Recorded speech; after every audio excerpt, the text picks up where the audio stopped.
고린도전서 3장 16절에서 17절 말씀 길지 않으니까 오늘은 합독해서 함께 읽도록 하겠습니다.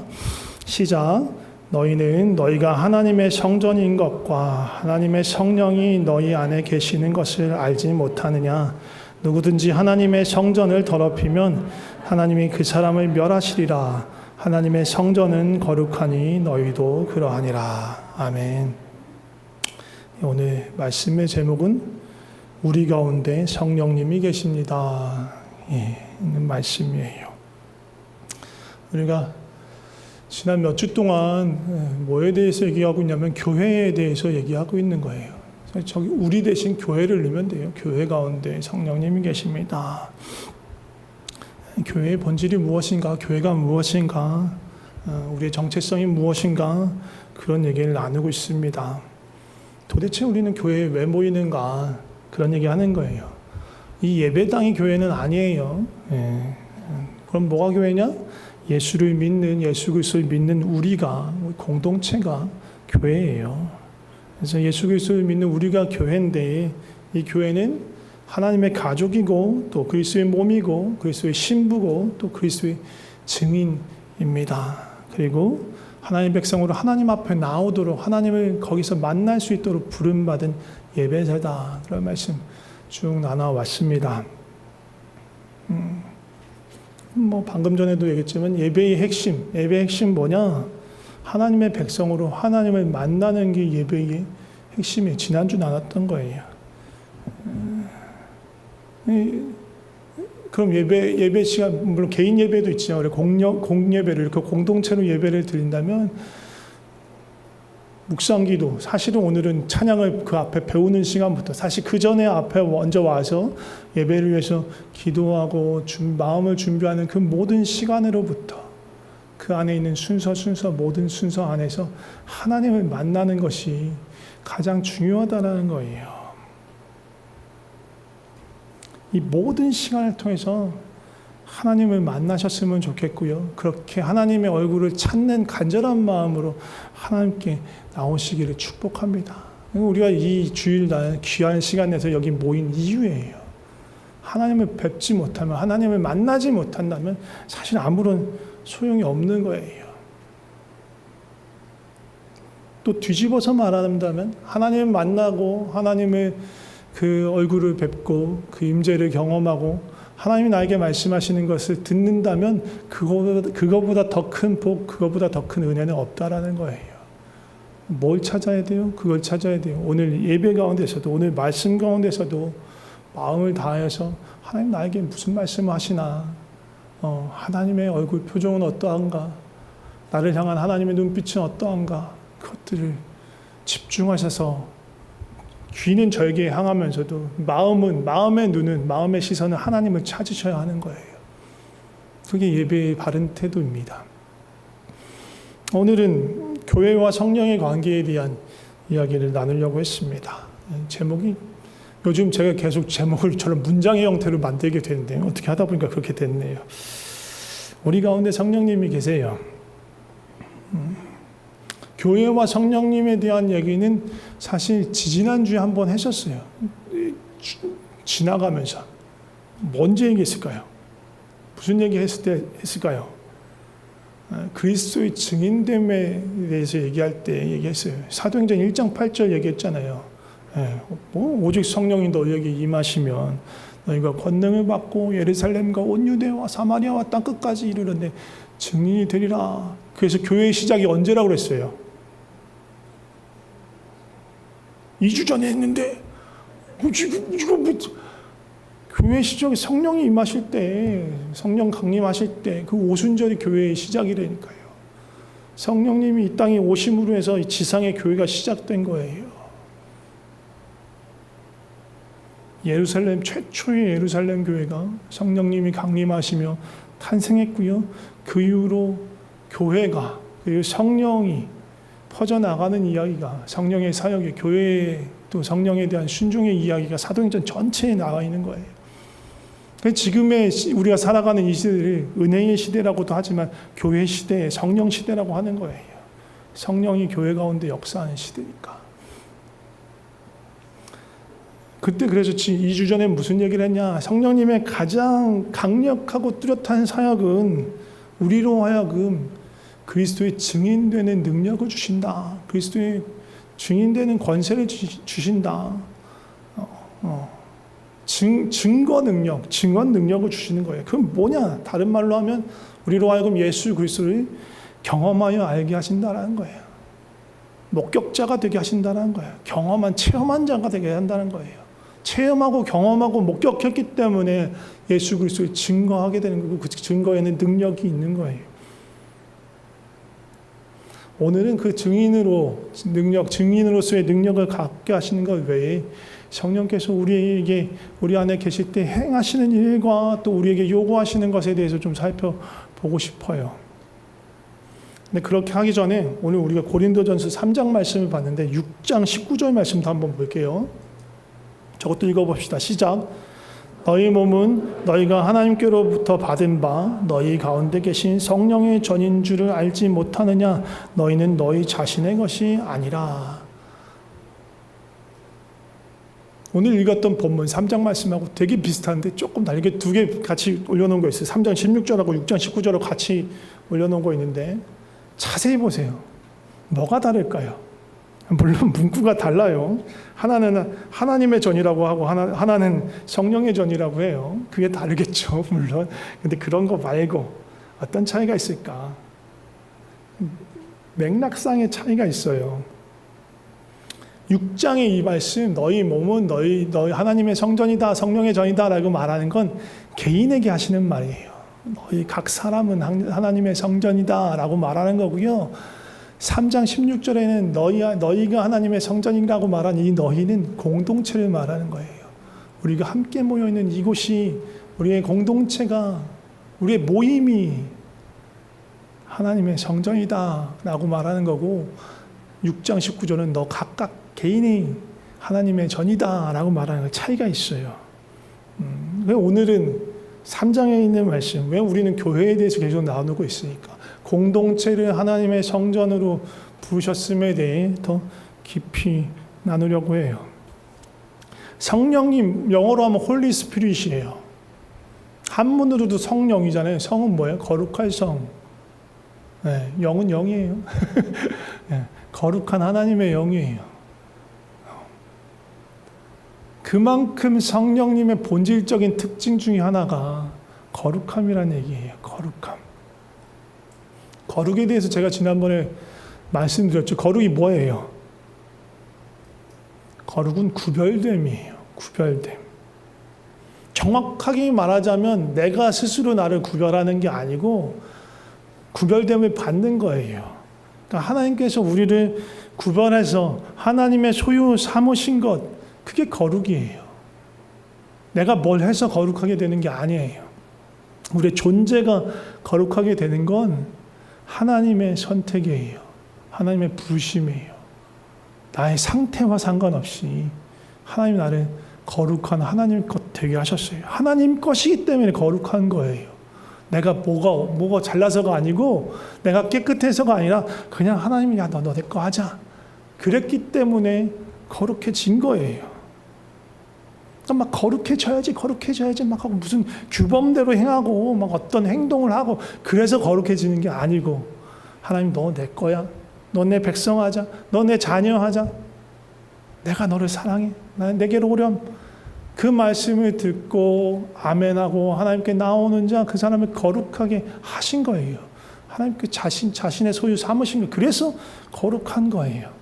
근데 그렇게 존재가 거룩하게 된 사람, 그래서 하나님께서 그 사람을 성전으로 삼으시고 그 사람이 모여있는 이 공동체를 성전 삼으실 때 그때 요구하시는 것이 이제 삶으로서의 거룩한 것이에요. 실천적으로 거룩한 삶을 살아가는 거예요.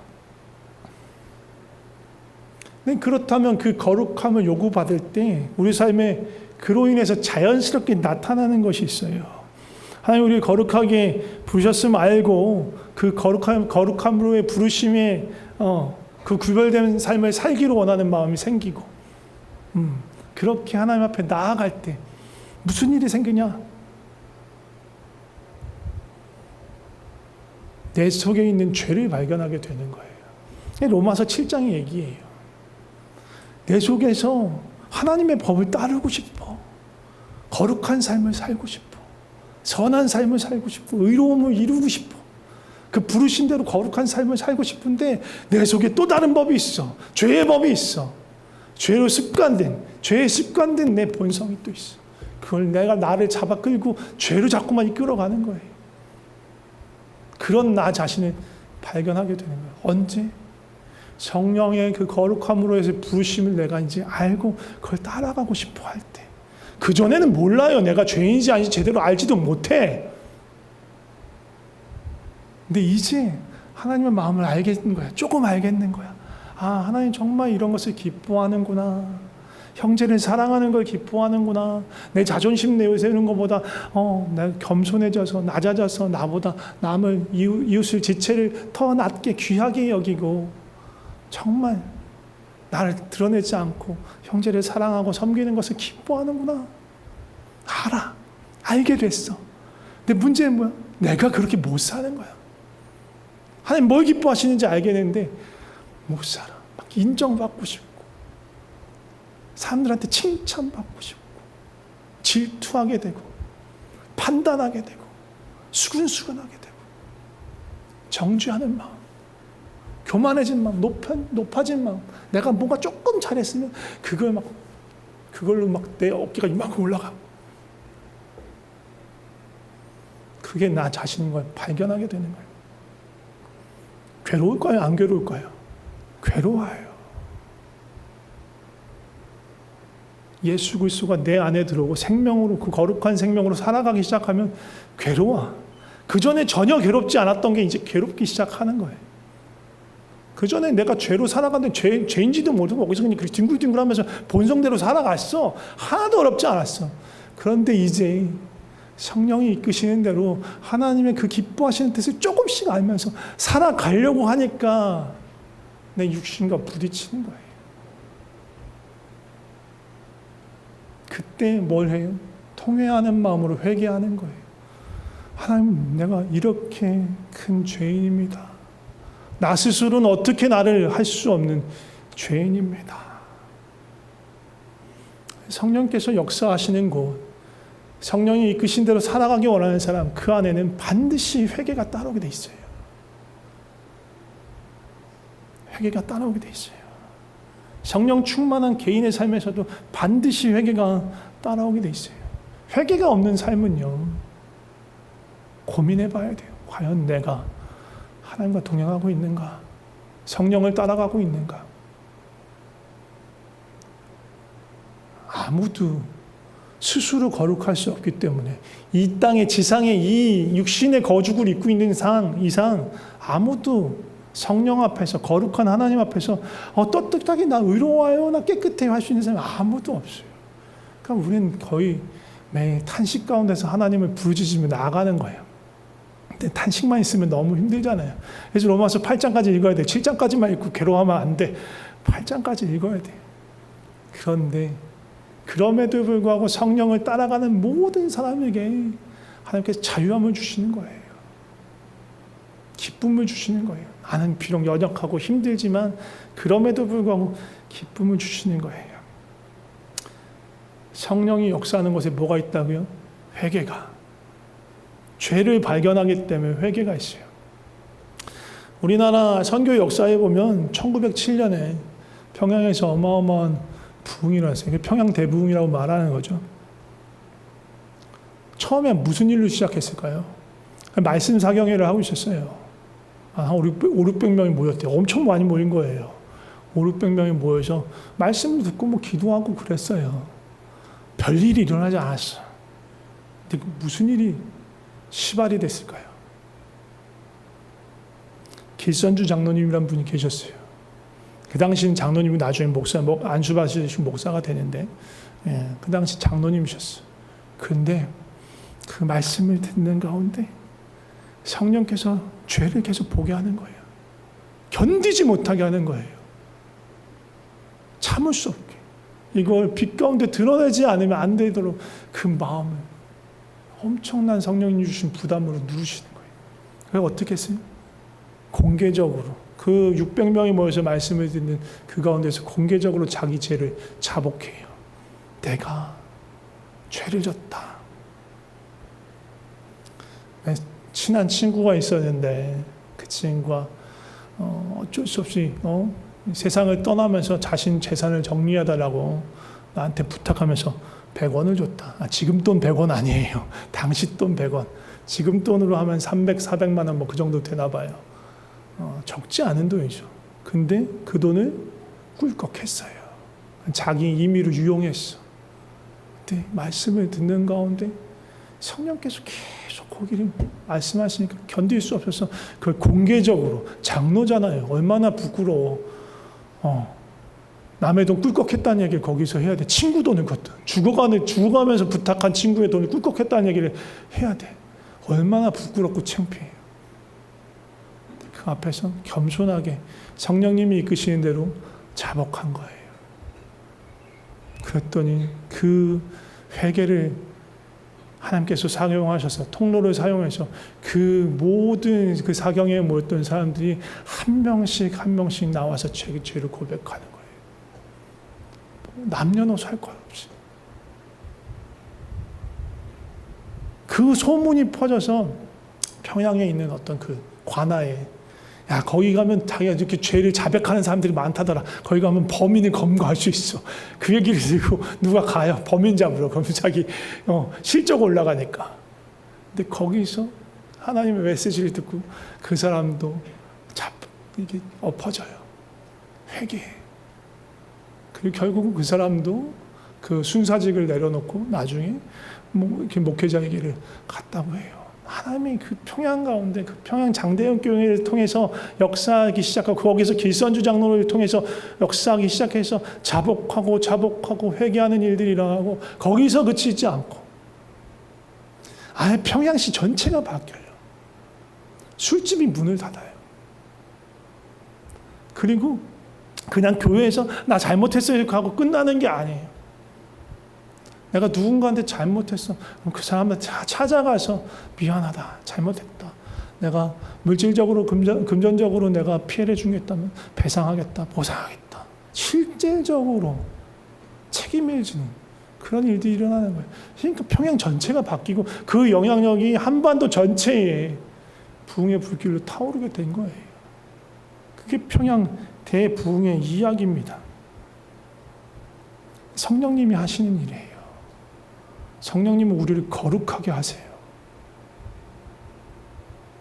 우리 가운데 우리가 누구인지 본질상 진노의 자녀인 것들을 보게 하시고 돌이키며 탄회하며 하나님의 얼굴을 구하며 하나님의 은혜를 구하며 그 앞에 나아가게 하시는 거예요. 오늘 말씀을 보면 거기서 더 나가서 되게 불편하고 어떻게 보면 대단히 무섭고 엄중한 경고가 있어요. 17절만 한번 다시 읽어볼까요? 17절 한번 읽어보겠습니다. 시작. 누구든지 하나님의 성전을 더럽히면 하나님이 그 사람을 멸하시리라. 하나님의 성전은 거룩하니 너희도 그러하니라. 아까도 말씀드렸지만 이 하나님의 성전, 이런 건물 장수 말하는 거 아니에요. 공동체, 하나님이 구별하신 성령님의 공동체를 말하는 거예요. 그런데 그 성전인 공동체를 뭐라고 말해요? 더럽히면, 누군가 더럽히면. 그러니까 뒤집어 말하면 누군가 더럽힐 수 있다는 거예요. 다른 말을 말하면 누군가 그 거룩함을 깨트릴 수 있다는 거예요. 누가 그럴 수 있을까요? 옆에 있는 사람이? 내가 그럴 수 있는 거예요. 내가 거룩함을 이룰 때 나 하나쯤 뭐 적당히 살아도 되지 않을까? 그렇게 생각할 때, 그러면서 죄에게 내 마음을 허용하고 죄에 타협하고 세상과 타협하고 육신이 이끈 대로 살아갈 때 나만 죄에 빠지는 게 아니고 이 거룩한 하나님의 전인 공동체를 더럽히는 거고요. 그 결과가 뭐예요? 무서워요. 너무너무 무서워요. 뭐라고 말해요?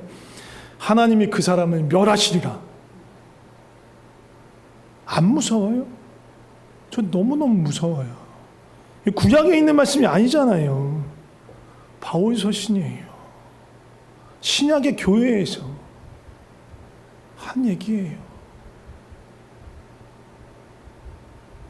성전인 공동체를, 이 거룩함을 깨트리면 하나님이 멸하시리라. 두렵지 않으세요? 두렵고 떨리는 마음으로, 경외하는 마음으로 말씀 가운데, 진리 가운데 우리를 비춰보고 돌이키고 회개하고 거룩함을 찾아가야 하는 거예요. 그게 성령님이 거하시는 성령님의 전인 거예요. 뒤에 보면 18절 19절에 이렇게 말해요. 아무도 자신을 속이지 말라. 속일 수 있다는 거예요. 스스로 거룩하다고 착각할 수 있다는 얘기예요.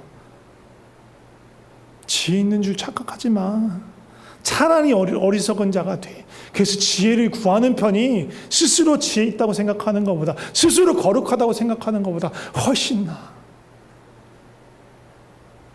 스스로 선줄로 착각하지 말라. 오히려 어리석은 자로 스스로를 여기고 넘어지기 쉬운 자로 스스로 여겨서 날마다 성령님을 붙들고 의지하고 순종하고 그 은혜를 구하고 그 도우심을 구하며 살아가라. 그렇지 않으면 어떻게 된다? 넘어질 수 있다는 거예요. 나 혼자 넘어지는 게 아니라 거룩한 하나님의 전을 더럽힐 수 있고 공동체 전체를 넘어뜨릴 수 있다는 거예요. 그럼 어떻게 해야 돼요? 날마다 성령님의 도우심을 구해야 돼요. 그리고 내가 그 진리 가운데 바로 서 있는지 날마다 물어야 돼요. 성령님께. 진리의 빛을 비춰주시고, 비춰주시면 비춰주실 때마다 돌이켜 회개해요. 이건 약간 수동적인 거예요. 그럼 조금 능동적으로 하려면 어떻게 돼요? 성령님이 이끄신 대로 순종하는 거예요. 성령의 생각과 육신의 생각은 부딪혀요. 성령님의 생각을 따라가면 거룩한 삶을 살아가는 거고요. 육신의 생각, 세상의 생각을 따라가면 거룩을 잃어버리는 거예요. 능동적으로 적극적으로 성령님을 따라가셔야 하는 거예요. 또 한 가지, 나만 잘 살면 되는 게 아니잖아. 우리 중에 누군가 하나가 넘어지면 다 넘어진다니까요. 그럼 어떻게 해야 돼요? 서로를 위해서 기도해야지. 서로를 격려하고 권면하고 기도하면서 같이 하나님의 전으로 치워져 가자. 거룩함 잃어버리면 안 돼. 자, 기도하자. 말씀 보자. 힘내자. 또 서로에게 잘못한 거 있으면 용서를 구하고 또 용서해주고 그 안에서 우리가 거룩함을 지켜나가는 거예요.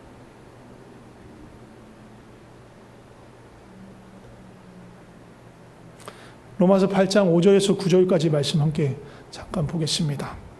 같이 읽어보겠습니다. 시작.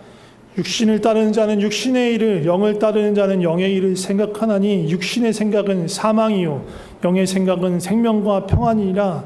육신의 생각은 하나님과 원수가 되나니 이는 하나님의 법에 굴복하지 아니할 뿐 아니라 할 수도 없음이라. 육신에 있는 자들은 하나님을 기쁘시게 할 수 없느니라. 만일 너희 속에 하나님의 영이 거하시면 너희가 육신에 있지 아니하고 영에 있나니 누구든지 그리스도의 영이 없으면 그리스도의 사람이 아니다. 아까도 말씀드렸죠. 육신의 생각은, 세상의 생각은 성령의 생각과 부딪혀요. 성령을 따르면, 성령께 순종하면, 성령이 인도하신 대로 따라가면 우리는 거룩한 길로 가는 거고요. 반대로 성령을 따르지 않으면 뭘 따라가요? 육신을 따라가는 거예요. 내 생각대로 살아가는 거예요. 세상이 이끄는 대로 살아가는 거예요. 그러면 어떻게 돼요? 부정한 길로 가는 거예요. 더러운 길로 가는 거예요. 또 나만 더러운 길로 가는 게 아니라 더럽히는 길로 가는 거예요. 그럼 어떻게 해요? 성령님이 주시는 생각을 따라 살아가야 되죠. 아무리 작은 일이라도 성령님이 주시는 마음이 있으면 순종하는 거예요. 육신에 속해서 육신의 생각대로, 내 마음대로, 내 기분대로, 세상이 이끈 대로 살아가면요 절대로 하나님을 기쁘시게 할 수 없어요. 근데 성령의 생각이 뭐야? 혹시 이런 분 있어요? 성령이 인도하시면 어떻게 알아? 생각하시는 분 있어요? 그럼 정말로 심각한 거예요. 아까 우리 읽은 마지막에 9절에 보면 뭐라고 봐요? 만일 너희 속에 하나님의 영이 거하시면 너희가 육신에 있지 아니하고 뒤에 뭐 영에 있는 누구든지 그리스도의 영이 없으면 그리스도의 사람이 아니다. 성령이 계시면 성령이 우리에게 성령의 생각을 주세요. 근데 성령의 생각을 감각하지 못한다. 고민해봐야 돼요. 심각하게 근심해야 돼요. 내 안에 하나님의 영이 있는가? 하나님의 영이 없으면 뭐래요? 그리스도의 사람이 아니래요. 너무너무 심각한 문제예요. 성령으로 인도함 받고 있지 않아. 그럼 너무너무 심각한 문제예요. 셋 중에 하나예요. 성령으로 인도함 받고 있지 않다. 성령의 생각을 당최 모르겠다. 셋 중에 하나예요. 첫 번째, 정말 간절하게 구해야 하는 사람이에요. 그 사람 그리스도라는 사람이 아닌 거예요. 하나님의 영이 없어요. 그래서 그리스도의 사람이 아니에요. 하나님의 영이 안 계시니까 성령의 마음, 성령의 생각, 성령의 인도함을 당취할 수 없어요. 너무너무 간절하게 하나님을 찾아야 하는 사람이에요. 아직 예수님을 모르고 온전히 믿지 않으니까 삶의 주인이 여전히 나니까 교회 백날 천날 다녀도 소용없다니까요. 교회 다닌다고 그리스도인이 되지 않아요. 삶의 주인이 바뀌어야 그리스도인이 되는 거예요. 삶의 주인을 주님으로 인정하고 모시면 하나님의 선물로 성령을 주세요. 성령의 인도함을 받게 되는 거예요. 네. 가장 위험한 케이스, 아직 하나님의 사람이 아니고 성령이 그 안에 없을 경우에 성령을 감각할 수 없어요. 근데 그렇지는 않지만 너무너무 안타까운 사람이 또 있을 수 있어요. 데살로니가전서 5장 19절 보면 뭐라고 하냐면 성령을 소멸하지 말래요. 성령을 소멸하지 말라는 건 그 안에 성령님이 계셨다라는 거예요. 지금도 계세요. 함부로 우리가 없앨 수 없어요. 이 소멸하지 말라는 건 뭐냐면 성령님을 없앤다라는 게 아니고 죄에 떠나지 않고 육신을 따라가면서 지속적으로 불순종하게 되면 성령님께 무감각해져요. 아무리 성령님이 그 생각과 마음을 줘도 몰라. 죄에 쩔어 있어서, 육신에 쩔어 있어서. 이 케이스도 안 좋죠. 그럼 어떻게 해? 간절히 부르짖고 하나님의 은혜를 구해야 되는 거예요. 성령을 감각하지 못합니다. 하나님이 인도하시면 성령의 생각을 알지 못합니다. 주여 도와주세요. 내가 죄에 인이 박히도록 있어서 주의 인도하시면 당최 모릅니다. 주여 나를 불쌍히 여겨주시옵소서. 성령님 내 마음을 새롭게 해주세요. 내 마음 이 묵은 땅을 기경해 주시고 메말라 갈라진 이 땅에 주시고 나를 새롭게 해주세요. 그렇게 하나님을 찾아야 하는 거예요. 마지막 세 번째, 어쩌면 그나마 가장 나은 케이스일 수 있어. 성령님이 계셔. 때때로 인도함을 받아. 근데 뭐냐? 내가 인도함을 받는다고 생각하지 못하는 거예요. 그런 케이스가 있을 수 있어요. 성령님이 그렇게 역사하시지 않거든요. 아니요, 진우가 나를 따라오나 이렇게 하지 않아요. 그냥 내 속에서 어떤 마음을 주시는 거예요.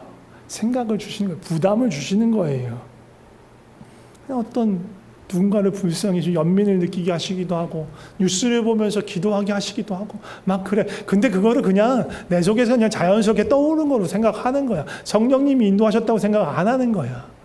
그럼 성령님의 인도함을 사실상 받고 있지만 스스로는 성령의 인도함을 받는다고 생각하지 못하는 거죠. 그런 분들은 이게 성령님이 인도하시는구나. 그것도 발견해 나가셔야 되는 거예요. 일례로 제가 예수님을 알게 되고 이런 성령의 인도하심에 대해서 잘 모를 때 하나님 다양한 방법으로 저를 이끌어 주셨어요. 왜? 못 알아들으니까.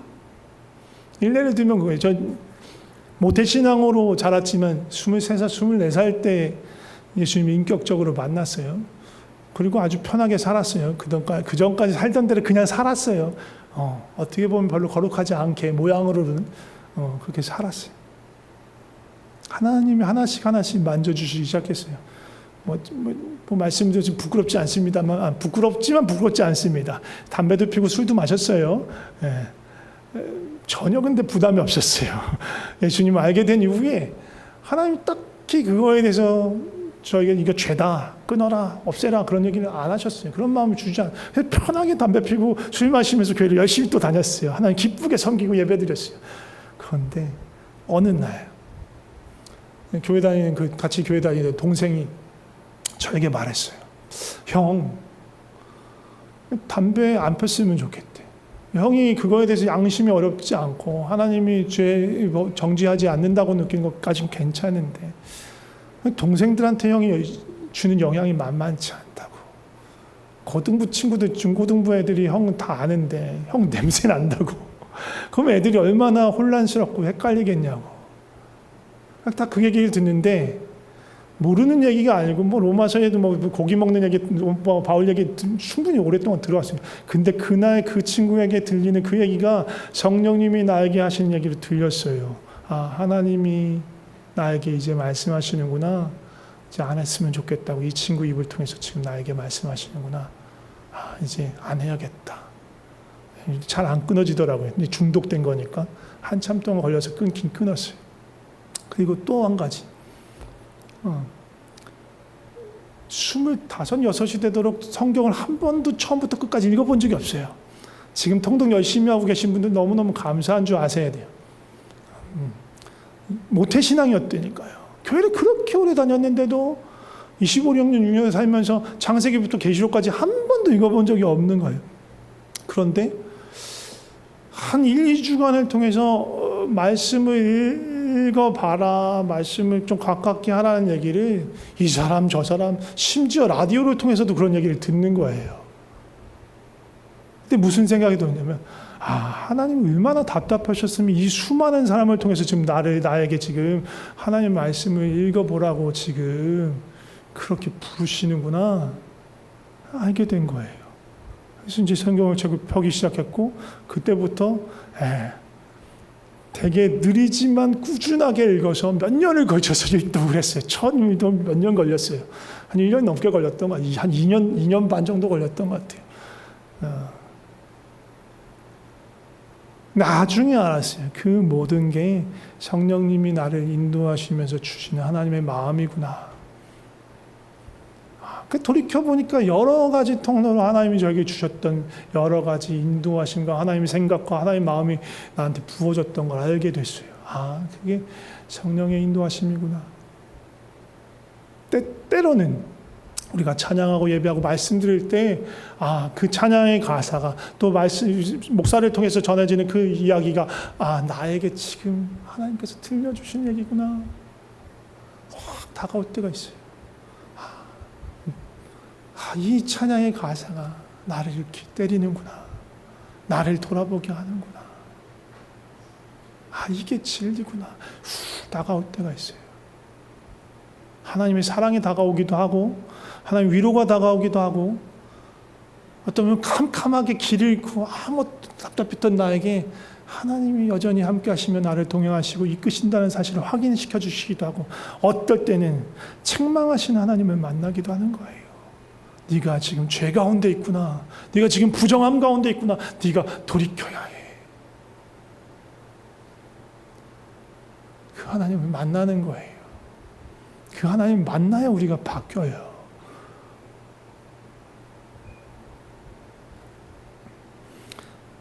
아까도 로마서 읽었지만 로마서 8장 12절 14절 말씀도 함께 보도록 하겠습니다. 같이 읽어보겠습니다. 시작.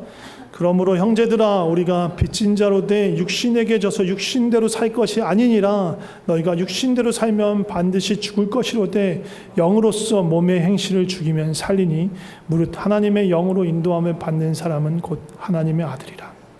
아까도 말씀드렸지만 삶의 주인이 예수 그리스도가 된 자, 그리스도의 삶의 주인으로 모시고 그 다스림 가운데 살아가며 성령님이 선물로 받은 자, 그의 삶을 성령께서 인도하세요.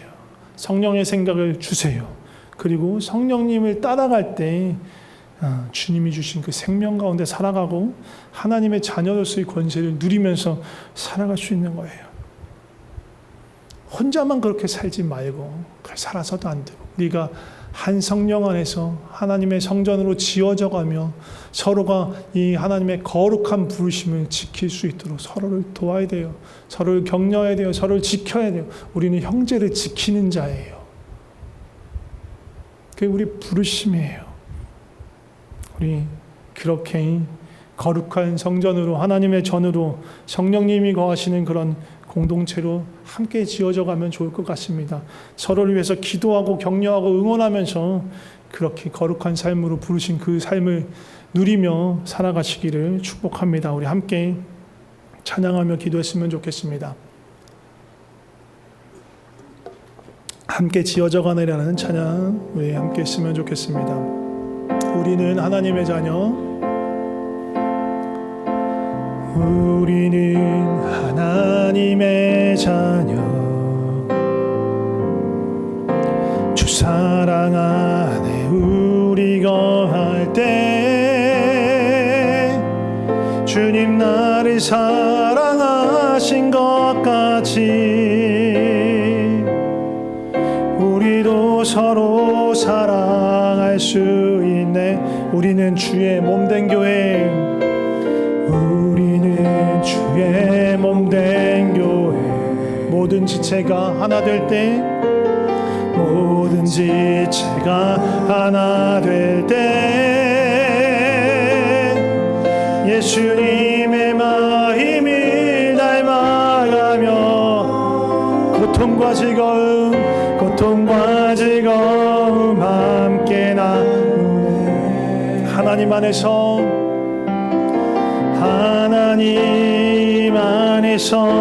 우리 서로 이어져 주가 거하신 성전이 되네. 모퉁이 돌 대신 예수와 하나 되게 하신 성령 안에 함께 지어져 가네. 다시 한번 고백합시다. 우리는 하나님의 자녀, 우리는 하나님의 자녀,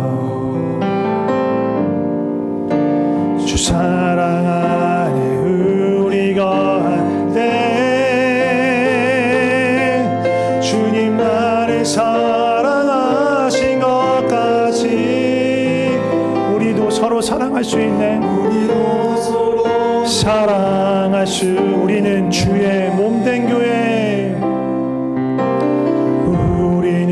주의 몸된 교회. 모든 지체가 하나 될 때 예수님의 마음을 닮아가며 고통과 즐거움 함께 나누네. 하나님 안에서 우리 서로 이어져 주가 거하신 성전이 되네. 모퉁이 돌 대신 예수와 하나 되게 하신 성령 안에 함께 지어져 가네. 하나님 안에서 우리 서로 이어져, 하나님 안에서 우리 서로 이어져 주가 거하신 성전이 되네. 모퉁이 돌 대신 예수와 하나 되게 하신 성령 안에 함께 지어져 가네. 우리 같이 기도했으면 좋겠습니다. 먼저 감사하며 기도했으면 좋겠습니다. 우리 공동체를 하나님이 거하시는 성전 삼아 주심에 우리와 함께 하시며 우리 가운데 임하시며 우리의 예배를 받으시고 우리를 주님의 임재 앞으로 초청하시는 그 주님께 감사하면서 기도했으면 좋겠습니다. 부족한 우리를 주의 백성 삼으심에 감사하며 기도했으면 좋겠습니다. 같이 기도하겠습니다. 하나님 아버지 감사합니다. 너무너무 연약하고 부족한 자, 거룩함에는 너무너무 거리가 먼 부정한 자를 주께서 택하시고 부르시고 주의 백성 삼으시고 우리를 모아서 연약하디 연약하고 부족하디 부족한 우리를 주께서 부르셔서 하나님의 백성 삼으시고 우리 연약한 우리를 이으셔서 하나님이 거하시는 거처 삼으셨습니다. 하나님의 은혜가 큽니다. 하나님께 감사합니다. 주여 우리를 부르심의 그 감사와 찬양을 드립니다. 주여 역사하여 주시옵소서. 주여 역사하여 주시옵소서. 계속해서 기도할 때 그 부르심에 합당한 삶을 살게 하여 주시옵소서. 우리가 거룩한 삶을 주님을 온전히 따라가는 삶을 살게 하여 주시옵소서. 그래서 혹시 우리 가운데 내가 성령에 무감각하게 살아가고 있다면 탄식하며 주의 은혜를 간절히 구하며 살아가고, 나뿐만 아니라 내 형제 내 지체가 어느 누구도 성령과 상관없이 세상 가운데서 육신 가운데서 살아가는 것 아니고 우리 모두 성령의 공동체, 성령이 이끄시는 대로 살아가는 거룩한 주의 전, 그 부르심에 합당한 대로 살아가는 주의 전이 되도록 같이 기도했으면 좋겠습니다. 같이 기도하겠습니다. 하나님 아버지, 하나님 아버지, 거룩함을 지켜가는 자, 성령의 부르심을 쫓아가는 자, 그렇게 살아가게 하여 주시옵소서. 어느 누구도 무감각하게 살아가지 않게 하여 주시옵소서. 당시 성령의 생각과 성령의 마음을 모르며 태평하게 살지 않게 하여 주시옵소서. 가슴을 치며 통곡하며 하나님의 은혜를 구하며 간절히 주님을 찾게 하여 주시옵소서. 주의 은혜가 필요합니다. 주여 나를 도와주시옵소서. 내가 성령의 밖에 있고 하나님 밖에 있다면 주여 나를 불쌍히 여겨주시옵소서. 내가 생명 밖에 있습니다. 죽음으로 멸망을 향해 달려가고 있습니다. 주의 은혜 아니면 살아갈 수가 없습니다. 주여 나를 살려주시옵소서. 내가 성령을 소멸하는 삶을 살아왔습니다. 주님이 말씀하는 거 기울여 듣지 않고 순종하지 않고 내 맘대로 내 멋대로 살아왔습니다. 주여 나를 불쌍히 여겨주시고 주의 뜻대로 살아가게 하여 주시옵소서. 주의 부르심, 주의 생각, 주의 마음을 알게 하여 주시고 성령이 이끄시는 대로 순종하여 살아가게 하여 주시옵소서. 우리 공동체 그렇게 되게 하여 주시옵소서. 계속해서 기도할 때 나만 그렇게 살면 되는 게 아니라고 말씀드렸잖아요. 공동체로 부르심을 받았어요. 우리 서로를 위해서 기도했으면 좋겠습니다. 우리 지체가 무너지지 않게, 아직 성령님의 생각과 마음을 모르는 무감각한 지체가 있다면 주여 불쌍히 여기주시고 그를 찾아가 만나주시고 그 마음문을 두드리시는 그 두드림을 듣게 하시고 마음문을 열게 하여 주시옵소서. 성령을 소멸한 자가 있다면 주여 불쌍히 여겨주셔서 그 굳어진 마음을 제하여 주시고 새살이 돋게 하시고 무른 땅, 열매 맺을 수 있는 땅 되게 하여 주시옵소서. 성령을 따라가는 자가 있다면 더욱 확실하고 분명하게 주님을 따라갈 수 있게 하여 주시옵소서. 왜 서로를 중보하며 주 앞에 올려드리며 함께 기도했으면 좋겠습니다. 같이 기도하겠습니다. 하나님 역사해 주시옵소서. 우리 가운데 역사해 주시옵소서. 아직 하나님을 모르는 자, 예수 그리스도를 만나지 못한 채로 교회만 왔다 갔다 하는 자가 있습니다. 주여 불쌍히 여겨주시옵소서. 교회는 백날 첫날 오지만 여전히 생명이 아니라 죽음 가운데로 향하는 자가 있습니다. 주여 불쌍히 여겨주시옵소서. 주여 불쌍히 여겨주시옵소서. 주님 만나게 하여 주시고 여전히 그 마음문을 주께서 두드리고 계시는데 그 두드리는 소리를 듣지 못하는 생명 바깥에서, 그 은혜 바깥에서 배회하가 있는 자가 있습니다. 주여 생명의 두드림을 듣게 하여 주시고 주께서 부르시는 그 이름을 부르시는 그 목소리를 듣게 하여 주시고 그 마음문을 열고 주님을 모시게 하여 주시옵소서. 지금도 우리를 부르시는 그 성령의 음성, 아버지 굳어진 마음을 제하여 주시고 아버지 굳은 땅을 기경하여 주시고 주의 음성을 듣고 소성케 되게 하여 주시옵소서. 생명으로 나오게 하여 주시옵소서. 우리 모두가 거룩한 성령이 되어서 성령의 전이 되어서 성령께서 이끄시는 대로 기뻐하시는 그 삶을 살아갈 수 있도록 주여 우리를 다스려 주시옵소서. 하나님 아버지, 연약한 자, 죄의 비참한 가운데로 살아가고 있는 우리를 예수님이 찾아오셨습니다. 우리가 아직 죄인이었을 때 그 죄의 비참한 가운데서 허우적거리고 있는 우리를 위해서 예수님이 생명을 던져서 우리를 찾아오셨습니다. 그 은혜가 너무너무 귀합니다. 주님, 우리의 삶에 찾아와 우리를 다스려 주시옵소서. 나를 다스려 주시옵소서. 사람의 생각으로, 육신의 생각으로, 세상의 생각으로 살지 않고 영의 생각으로 살게 하여 주시옵소서. 우리의 감각이, 영의 감각이 더욱더 민감하고 예민하게 되어서 성령님 말씀하시는 그대로 알아챌 수 있도록 우리를 거룩하게 하시고 우리와 하나님 사이에 있는 모든 죄를 걷어주시고 또 그것들을 발견하게 하시고 더욱더 하나님께 가까이 갈 수 있도록, 더욱더 성령님께 민감할 수 있도록 날마다 주님 앞에서 거룩을 사모하며 주님을 따라가게 하여 주시옵소서. 나 혼자만 그러는 것이 아니라 우리 모두가 그럴 수 있도록 우리가 서로를 위해서 기도하는 걸 잊지 않게 하여 주시옵소서. 우리가 함께 주의 집으로 지어져 가게 하여 주시옵소서. 옆에 있는 연약한 지체들 우리가 붙들어주고 하나님의 마음으로, 사랑으로 품고 주님의 인도하시는 말을 함께 나누는 거룩한 공동체 되게 하여 주시옵소서. 우리를 부르신 주님, 우리와 함께 하시는 주님을 찬양합니다. 예수님의 이름으로 기도드립니다. 아멘.